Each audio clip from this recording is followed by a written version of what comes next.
성경 일독을 위해서 오늘 함께 읽어나갈 하나님 말씀은 디모데전서 1장부터 3장까지의 말씀입니다. 디모데 전후서는 바울이 사랑하는 영적인 아들 디모데를 향해서 쓴 편지입니다. 1장 2절 말씀 보시면 믿음 안에서 나의 참 아들이 된 디모데에게 이 편지를 씁니다. 하나님 아버지와 우리 주 예수 그리스도께서 내려주시는 은혜와 자비와 평화가 그대에게 있기를 바랍니다. 바울은 디모데를 믿음 안에서 참 아들이다 라고 부르고 있습니다. 신앙 안에서 이렇게 긴밀하게 연결된 관계가 우리에게도 있기를 소망합니다. 우리는 많은 관계를 맺고 살아갑니다. 수많은 관계가 우리에게 있습니다. 그런데 정말 우리에게 필요한 관계는 바로 이렇게 영적으로 긴밀하게 연결되어 있는 관계입니다. 단순히 교회 공동체를 떠나서 지금 영적인 가족, 영적인 아들이라고 부르고 있습니다. 가족은 어려움이 있을 때 큰 힘이 되는 존재이더라고요. 어떤 일이 있을 때 함께 모여서 슬픈 일이 있으면 그 슬픔을 나누고 기쁜 일이 있으면 그 기쁨을 또한 나누고 일상의 작은 것까지 나누며 힘이 되고 의지되고 뗄래야 뗄 수 없는 것이 가족인데 성경에서 말하는 이 영적인 가족이 우리에게도 있어야 하겠습니다. 특별히 교회 공동체가 그 역할을 감당할 수 있는데요. 바라기는 우리 교회가 성도들이 모여서 슬픔을 나누고 기쁨을 나누고 일상을 나누되 그 가운데 하나님께서 우리 가운데 어떻게 일하실 것인가 서로를 위해 기도하고 영적으로 긴밀하게 연결되는 그런 관계들이 우리 교회 공동체 안에서 만들어지기를 소망합니다.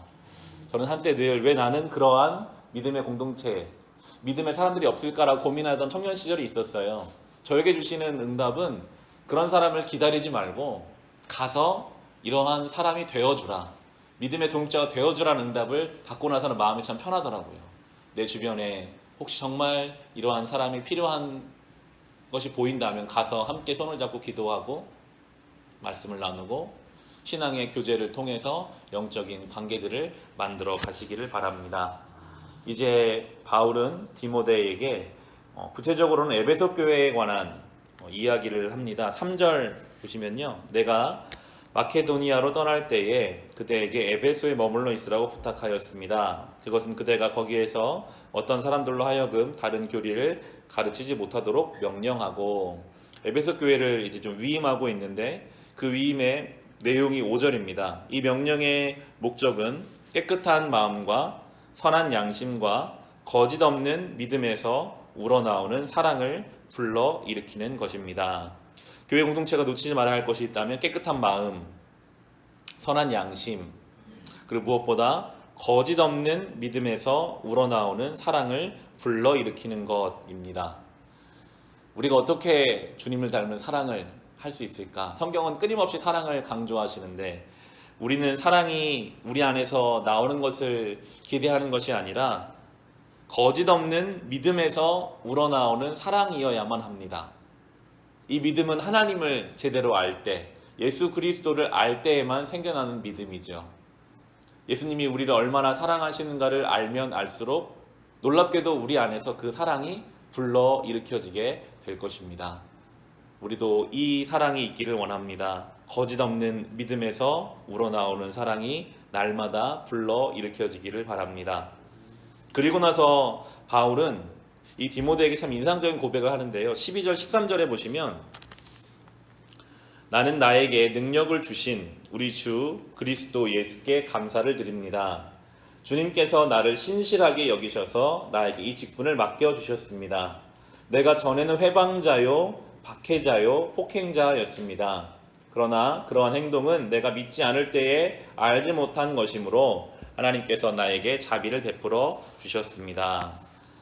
자기의 예전 모습을 자기의 영적 아들이라고 하는 디모데에게 이야기하고 있습니다. 내가 옛날에는 참 하나님 앞에 이러한 모습이었다. 사도행전을 통해 나온 것처럼 바울의 이전 모습을 어쩌면 영적 권위를 충분히 누릴 수 있는 자기의 아들과 같은 디모데에게 말하지 않아도 되는 자기 연약한 모습을 이야기함으로써 지금 바울이 감당하고 있는 모든 사역이 바울이 대단해서가 아니라 바울은 정말 아무것도 아닌데 하나님의 은혜로 하고 있는 것임을 이야기하는 것입니다.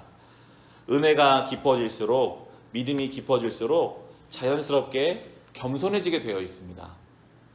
하나님을 알면 알수록, 그 믿음이 깊어질수록 내가 아무것도 아니라는 것을 더 철저히 깨닫게 되고, 이런 나를 붙잡아 주신 하나님의 사랑을 찬송할 수밖에 없는 것입니다. 지난 주일 우리가 살펴보았던 예수님이 어린 나귀를 타고 겸손히 십자가를 향해 걸어가셨던 것처럼, 정말 우리의 믿음이 살아있다면 우리는 겸손해질 수밖에 없습니다. 늘 하나님 앞에 죄송한 마음, 그리고 감사한 마음으로. 겸손의 유익은요, 다른 사람을 바라볼 때 비판할 수가 없어요. 내가 하나님 앞에 아무것도 안 해, 내가 어떻게 다른 사람을 비판하고 정죄하겠습니까? 그 사람을 불쌍한 마음으로 볼 수 있고, 사랑할 수 있고, 품어줄 수 있는 유익이 이 겸손에, 그리고 건강한 신앙에 담겨져 있습니다. 이제 이 바울은 2장에서는 기도에 대해서, 3장에서는 직분에 대해서 디모데에게 이야기를 해줍니다. 한편으로는 참 부럽더라고요. 이 바울과 같은 믿음의 선배가 있어서 기도에 대해서도 디모데에게 가르쳐주고, 직분에 대해서도 이야기해주고 있습니다. 우리도 늘 배우기를 힘써야 합니다. 이때는 성경이 없었지만 지금 우리에게 이렇게 성경이 다 있잖아요. 얼마나 우리에게 좋은 교사가 되는지요. 그리고 성경 밖에도 많은 믿음의 선배들이 써놓은 책들도 있고, 많은 설교들이 남아 있습니다.